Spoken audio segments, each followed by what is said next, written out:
Hey, what's up my people? This is Restrict12 and today we're going to talk about the results from the North American Remote Duel Extravaganza that just took place this weekend. Now this is one of the first few major tournaments that we've had where we get a chance to see really what the meta is like after the ban list and cards like Crossout Designator hitting the field.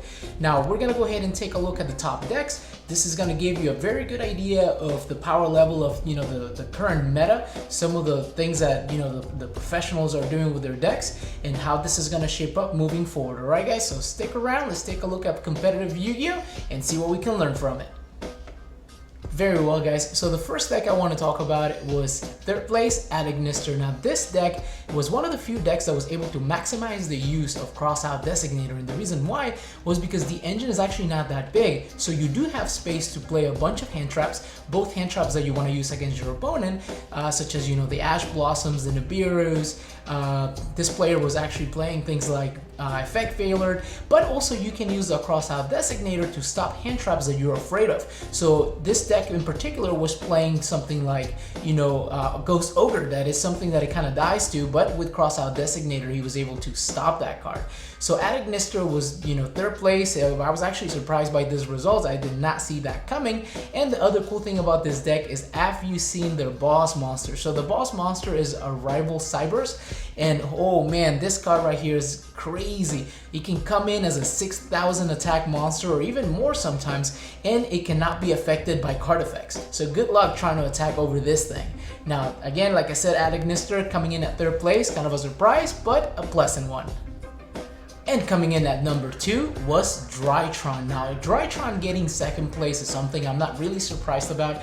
This deck has been dominating competitive Yu-Gi-Oh! For quite a while actually now. And the cool thing about this deck that I really like is something that this player did. So as you guys know, Drytron sometimes can be stopped by hand traps, especially hand traps like Droll and Lockbird. And what a lot of players do is they will put in a copy of something like Call by the Grave to try to stop it. But this player thought a little bit outside the box. Now, I don't know if you kind of caught up to this already, but by the name of my channel and my banner, the Relinquish archetype is by far my favorite archetype. I'm a huge fan of Relinquish and all the Ice Restrict cards such as Thousand Ice Restrict and Millennium Ice Restrict.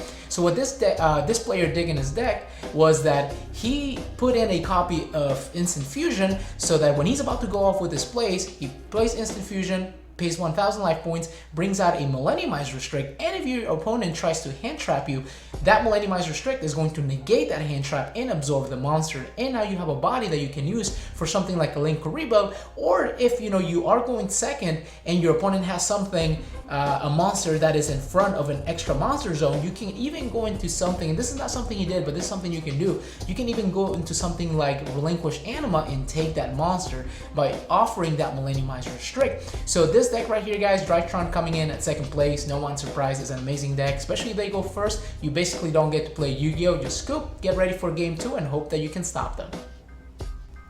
And the winner of last weekend's Remote Duel Extravaganza is Dragon Link. Now Dragon Link is such a threat, and the reason why is because this deck has the ability of playing through so many different interruptions. You can hand trap them all you want. Chances are is that they're gonna keep playing. So for instance, if you hand trap something, they have way too many extenders and they're gonna be able to just go around that hand trap and keep doing what they were gonna do anyways. Now, other than putting some very big scary monsters on the field with tons of negates, one of the main strengths of this deck is that it can play through a lot of floodgates as well. So for instance, if you use something like Gozen Match, well guess what, about 95% of the deck is dark attributes, so they're going to be able to play through that. Or if you play something like Rivalry of the Warlords, which is seeing a lot of competitive play nowadays, the whole deck is just dragons, so that's going to do absolutely nothing to them. So it just goes to show you guys, Dragon Link's still alive, it's still kicking and still fighting for some of those top places.